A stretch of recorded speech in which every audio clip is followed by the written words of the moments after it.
Bring in now Peter Hoejskov, who is the Technical Officer for Food Safety and Zoonotic Diseases, also part of the Infectious Hazard Management Program at the World Health Organization. You're in Denmark, aren't you, Peter?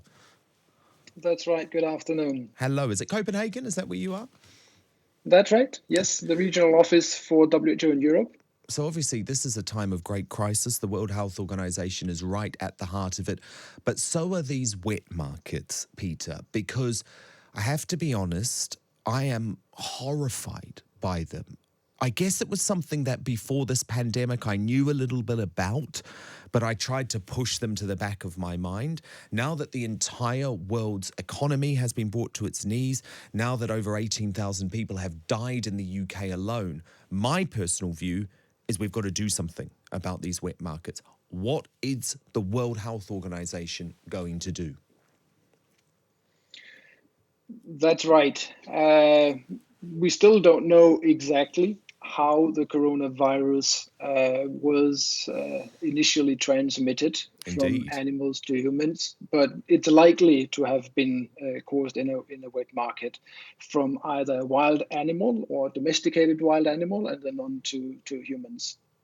So obviously, as the Director General also mentions in his media briefing, strict food safety measures need to be taken. And I think, first of all, we also are calling upon governments to restrict the trade of wildlife in these wet markets. Why not just ban them? Why not just call for them to be banned? Because I'm sorry, when you see the footage like I have of puppies being boiled alive, snakes being cut in half and the blood splattering all over, bats being served up on sticks for human consumption, I just think we've got to ban these markets. It's impossible for them to be hygienic. Yeah, wet markets are very differently managed around the world. I think that's, first of all, an important thing to highlight. Food markets or wet markets in general can be safe. They can provide safe and healthy food to the population, and they sustain millions of people around the world. So just banning wet markets is not a practical option. But there is a difference It might between not wet be. markets and food markets, though, aren't they? Because the huge difference with wet markets is that animals are killed and all of the food preparation goes on at the same place where the food is served. And that results in mass cross-contamination. That's true if it's not being done in a proper way, with proper environmental sanitation, with proper personal hygiene, and following established food safety practices. The likelihood of pathogens from animals passing on to humans can be reduced significantly.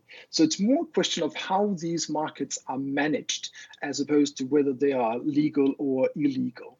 Proper food safety risk management can take place in these wet markets, and that's what WHO is helping countries to implement proper measures that will reduce the risk of another coronavirus or any foodborne disease outbreak happening from these markets. But with all due respect, don't you have to get tougher? Doesn't the doesn't the World Health Organization have to get tougher on China specifically? And I'll tell you why. Because after the SARS epidemic in 2003, China promised a whole load of things in relation to the wet markets, a whole load of things in terms of banning the trade in wildlife. And as soon as the international eye went off the ball, they reintroduced them all. And actually, the World Health Organization maybe has to crack down now with China. As I said, WHO is calling upon all countries to ban the sale of wildlife in wet markets, in any market. And we are working with all countries around the world in improving food safety practices in markets and wet markets.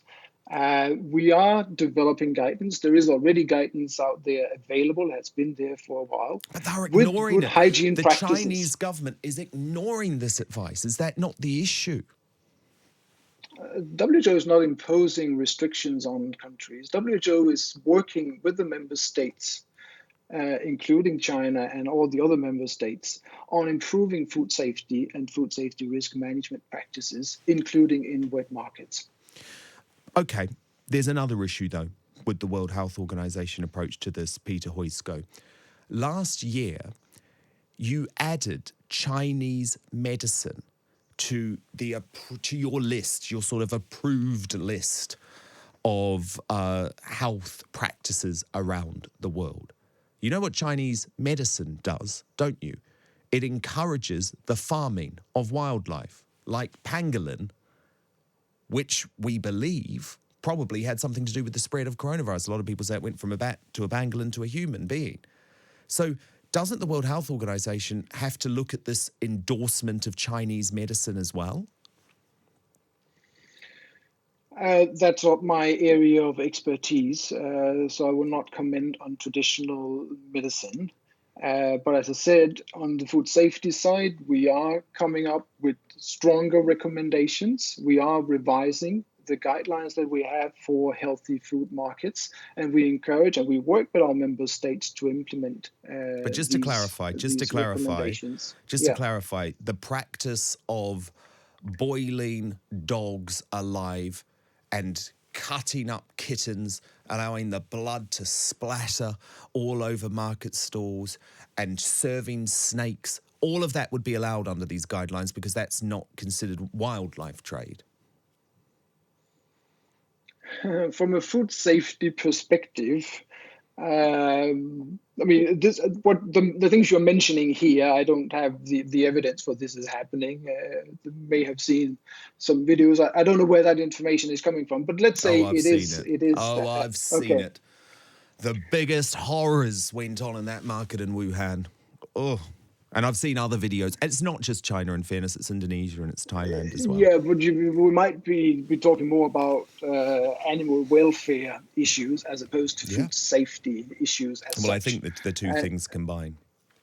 Yeah, it might be the two things. Of course, if animals, pets or wildlife is being slaughtered and treated in unhygienic manners in any wet market, it's against the recommendations and the guidelines of WHO and the COVID. And by the way, Peter, just to clarify, I'm far from a vegan extremist. I believe in the consumption of meat. I think it has to be safe.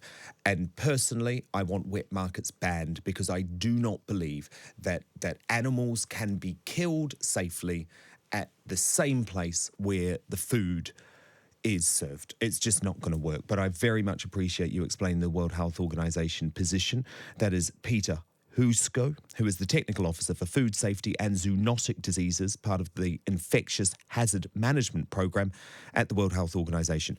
Of course, a lot of people have criticized the World Health Organization for being too close to China in all of this. To me, I think more needs to be done.